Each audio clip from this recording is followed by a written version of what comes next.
आशीष नौरियाल जी। राधे राधे श्री हरि। राधे राधे महाराज जी, आपके चरणों में दंडवत प्रणाम। गुरुदेव, मेरा प्रश्न है कि हमें रास्ते में जैसे परिक्रमा मार्ग या किसी और शहर में जो लोग बैठे मिलते हैं और हमसे धन का दान मांगते हैं, अगर कुछ लोगों की सहायता भी कर देते हैं तो सबको नहीं दे पाते। ऐसे में लगता है कि कुछ गलत हो रहा है हमसे। भक्त चरित्रों में अपना सब कुछ दान करने वालों के बारे में नहीं सुना नहीं, है। आप क्या इसमें समझो, अपराध तो आप नहीं? हमारी बात समझो। अज्ञानता में मत बहिए। गृहस्थ हैं, आपके पास 4 रोटी हैं, तो आप 3 अपने घर वालों के लिए रखिए। 1 रोटी के कुछ टुकड़े करके पक्षियों को दे दिए, गौ को दे दिए। अगर कोई तुम्हारे घर में भूखा आता है तो तुम उपवास कर लीजिए, 4 रोटी उसको पवा दीजिए, जो अतिथि धर्म है। अब जैसे रास्ते में शास्त्रों भिक्षा मांग रहे हैं, तो हमारे पास अगर 5 रुपए हैं, हमने 5 रुपए की कोई वस्तु ले ली और 5 लोगों को दे दी। हमारी सामर्थ्य इतनी ही थी और सबको भगवत भाव से प्रणाम कर लिया। इसमें ये नहीं कि हम सबको नहीं दे पाए।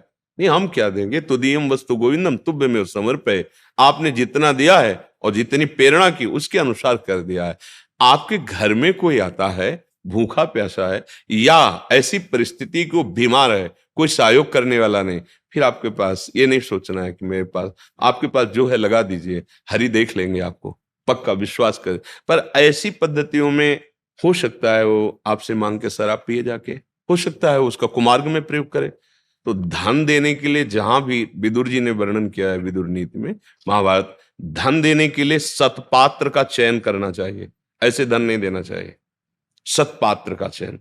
जैसे वैश्यानृत्य करे, आपने धन दे दिया, ना इस लोक में न परलोक में कहीं नहीं मिलने वाला, व्यर्थ चला गया। भगवान की चर्चा हो रही, भगवत भक्तों का समुदाय है, आपने यहां भी सुख और परलोक में भी। सत्पात्र देखना होगा। ऐसा नहीं कि कोई मांग रहा है हम उसको अर्थ दे रहे हैं, नहीं। अर्थ देने के लिए पात्रता, भोजन देने के लिए पात्रता की जरूरत नहीं। सबके हृदय में भगवान बैठा हुआ है। वो आप कुत्ते को भी दो, पशु पक्षियों को भी दो, संत महात्माओं को दो, कोई भी भूखा प्राणी नजर आवे, बहुत सुंदर बात है।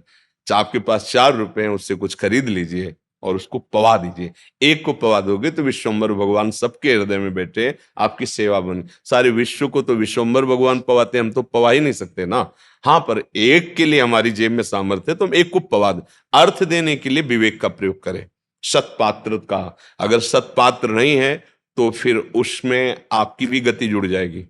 अब अर्थ संचय कर गलत आचरण करता है तो फिर आप भी उसके सहयोगी हुए। ऐसा नहीं मैं जानता, क्यों नहीं, विवेक है, बुद्धि है। आप सत्पात्र को दीजिए, दान दीजिए। जहां आपको हृदय से लगे कि यहाँ सत धर्म में प्रयोग होता है वहां दीजिए। नहीं तो छूट है, आप भोजन ले लीजिए, आप दुकान से मीठा खरीद लीजिए, जितनों को पवा सकते पवा लीजिए। सबके हृदय में भगवान है, गाय पशु पक्षी, किसी भोजन के लिए पात्रता देखने की जरूरत नहीं। ठंडी का समय है, वो शरीर कांप रहा है, तो आपके पास साल है, आप उड़ा दीजिए। एक को उड़ा दिए, पूरी सृष्टि की सेवा हो गई। क्योंकि भगवान सब रूपों में, और वो जानते हैं कि आपको इतना दिया है उतना। परिवार भी तो है, वो भी तो भगवान का दिया हुआ है। ऐसा तो नहीं है कि उनकी सेवा छोड़कर हम बाहर लुटा दें। वो बाहर के लिए तो और भी रूपों में आएंगे भगवान सेवा करने, लेकिन तुम्हारे घर में केवल तुम ही रूप में हो, वहां नहीं आएंगे और रूपों में, क्योंकि वो केवल पर्सनल तुम्हारी सेवा है। आप जो घर के अंदर सदस्य हैं, उनका भोजन, उनकी पढ़ाई लिखाई, ये पर्सनल आपकी सेवा है। लेकिन जो ऐसे बैठे हुए उनके लिए शास्त्रों रूप में, सेवा रूप में आते हैं। तो ये विचार रखते हुए अपने अर्थ का कुछ हिस्सा सत्पात्र को, जहां ऐसा दिखाई दे, नहीं तो भोजन है, औषधि है, वस्त्र है, ऐसे अनुकूल देख करके कि आवश्यकता है तो फिर दे देते हैं उसमें। तो ऐसा नहीं कि मनमानी अब हम सबको धन दे सके, ऐसा नहीं है।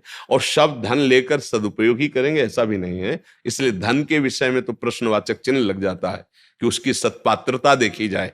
जिसको हम दे रहे हैं वो उसके योग्य है। भोजन के लिए पात्रता नहीं देखनी, सबके हृदय में भगवान बैठा हुआ है। किसी को भी भूख लगी है, आप अपना भोजन दे दिए, एक दिन उपवास कर लीजिए, बहुत बड़ी यज्ञ हो जाएगी। ऐसा है।